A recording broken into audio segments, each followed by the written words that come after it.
तो आज का जो हमारा शेयर रहने वाला है वो है सम्मान कैपिटल लिमिटेड। शेयर में कंटिन्यूसली जंप्स देखने को मिल रहा है। एक न्यूज़ खत्म नहीं होता कि दूसरा न्यूज़ आ जाता है, फिर अगेन जंप हो जाता है। एक वहाँ से न्यूज़ खत्म नहीं होता, देन अगेन न्यूज़ आ जाता है, फिर अगेन जंप ले लेता है। कंटिन्यूसली जंप देखने को मिल रहा है। 5 दिन में 13%, एक महीने की बात करें तो 38%, 6 महीने की बात करें तो 52%। इस this kind of joke, like literally 50% एक 6 महीने में चढ़ जा रहा है शेयर। ठीक है, बढ़िया मूवमेंट्स देखने को मिल रहे हैं, बढ़िया। और वही अगर हम इसके ऑल टाइम हाइस को देख लें तो 189 के वही ये पास में बैठा हुआ है, यानी कि शेयर ऑल टाइम हाई में बैठा हुआ है। Now the reason behind this, actually reason is कि आप यस अगर आप चेकआउट करें तो कंपनी की तरफ से आया है। ओके, यहाँ पे अगर आप देखोगे तो BSE shares after the company announce that it had made timely payment of interest on it's secured redeemable non-conventional debentures. We hereby certify that our company has mainly made timely payment of interest in respect of the following secure redeemable non-convertible debentures issued through a public issue and listed on the stock exchange, the company said in an exchange filing on the NSE. तो this is the reason behind this कि आपको इतना बड़ा search देखने को मिल रहा है, continuously search देखने को मिल रहा है। ओके, नाउ कंपनी को हम देखेंगे इसके फंडामेंटल्स, देन चेकेंगे इसके चार्ट्स की चार्ट पे कैसा लग रहा है और इसको लॉन्ग टर्म पर्सपेक्टिव से देख सकते हैं कि नहीं। बिकॉज देखो ऑल टाइम हाई के आसपास बैठा है तो ऑब्वियसली बात है थोड़े तो यहाँ पे सेलिंग प्रेशर तो देखने को मिलेगा सून ना सून। ओके, बट शेयर को देखोगे तो कंपनी करती क्या actually, it's registered with the regulated by national housing bank यानी कि NHB and is engage in the business of providing home loans, loan against property. It also includes corporate mortgage loans, lease and rental discounting and residential construction finance. ठीक है, अब company को देखोगे तो market cap only 15,000 crore का market है और continuously रोज कर रही है, मतलब जंप होते रही है। स्टॉक का पी वगैरह कुछ भी नहीं है। वही अगर डेप्थ इसमें हम देखेंगे नहीं, बिकॉज ये एक क्या बोल सकते हैं इसको आप, एक रेगुलेटेड कंपनी है। ओके, हाउसिंग फाइनेंस वाली कंपनी है तो ऑब्वियसली बात है फाइनेंस वाली company NBFCs this kind of banks, इसमें हम डेप्स वगैरह नहीं देखते हैं।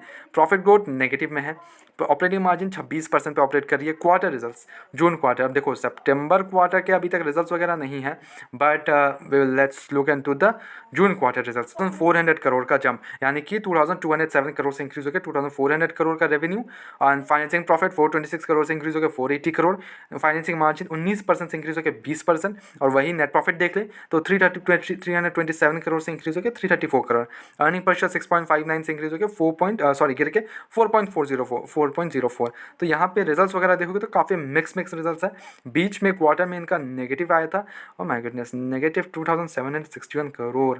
Now they actually doing good, 334 crore, pretty great. Next quarter देखना पड़ेगा, नेक्स्ट क्वार्टर इसके कैसे रहते हैं। सितंबर क्वार्टर जैसे आता है मैं वीडियो लेके आ जाऊँगा, आपको बस चैनल को सब्सक्राइब करके रखना, आपको अपडेट्स मिलते रहेंगे। ओके, प्रमोटर्स ने सारा स्टेक कुछ भी नहीं है इनके पास, ठीक है, प्रमोटर्स बेच चुके हैं, समझ लो आप, इसके बाद कुछ भी नहीं बचा है। बट FIs ने काफ़ी अच्छा खासा सेलिंग किया है, 19% कर लिया अपना स्टेक। और वही अगर DIs को देख ले तो 16% कंटिन्यूसली राइज है। DIs लेके बैठी है 16.83%, और सितंबर क्वार्टर में तो क्या रेस किया, मतलब DIs को देख रहे हो 5.96% से जून क्वार्टर से, और मतलब 10% का स्टेक खरीद रहे हैं भाई DIs बैठ के। और पब्लिक वहीं पे बेच रही है 62% का माल, ठीक है, 62% यहाँ पे पब्लिक के पास है। पहले 72% था, देन 67% हुआ, then again 67%, then again 62% as of now. Okay, others में देख लो तो 1.91%। तो मोटा मोटी समझ लो कंपनी तो पब्लिक के पास ही है, बिकॉज कॉन्स्टेंटली अगर आप देखो तो पब्लिक ने यहाँ पे काफ़ी अच्छा खासा माल उठा के बैठा है, 62%। It's kind of joke literally, ठीक है। तो मोटा मोटी समझ लो कंपनी तो पब्लिक के पास है। और थोड़ा सा यहाँ पे रिस्क क्या हो जाता है पता है, प्रमोटर्स अपना सारा माल बेच के निकल चुके हैं, तो यहाँ पे FIs की तरफ से बड़ी बिकवाली देखने को मिली। ओके, DIs की तरफ से 16% का स्टेक लेके बैठी है, तो ये एक रिस्क है ओनली। बाकी अगर आप देखोगे तो सी आउट से कि देखो, अगर आप चार्ट वगैरह देखोगे तो शेयर ऑल टाइम हाई के आसपास बैठा है। तो आउट से अगर आपने फ्रेश एंट्री वगैरह नहीं लेना है तो बस अभी मत लो, ठीक है, फ्रेश एंट्री अभी तो अवॉइड करो, because already all time high के पास बैठा है।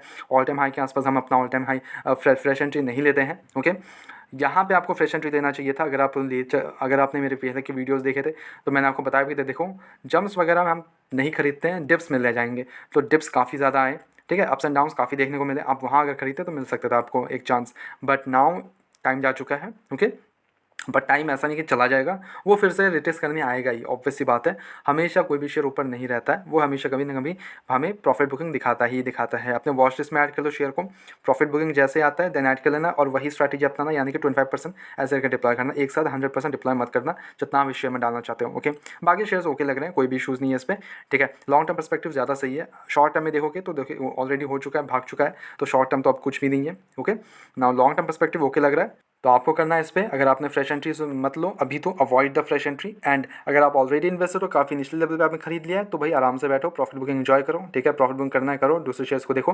प्रॉफिट बुकिंग नहीं करना है, अगर आपको लॉन्ग टर्म पर्सपेक्टिव इसी देखना है तो please go ahead, do your thing. Okay, कोई भी इशूज़ नहीं है शेयर में। ओके, ना मेरी तरफ से कोई भी बाय एंड सेल कमीशन बिल्कुल भी नहीं है, ओनली सजेशन अपने एजुकेशन पर्पस के तौर पर देखो। Go ahead, do your own research as well and then make the investment. Blindly किसी पर विश्वास करके इन्वेस्टमेंट ना करें। ऐसे रेगुलर अपडेट्स के लिए चैनल को सब्सक्राइब करो, वीडियो को लाइक करो। मिलते हैं नेक्स्ट वीडियोस में।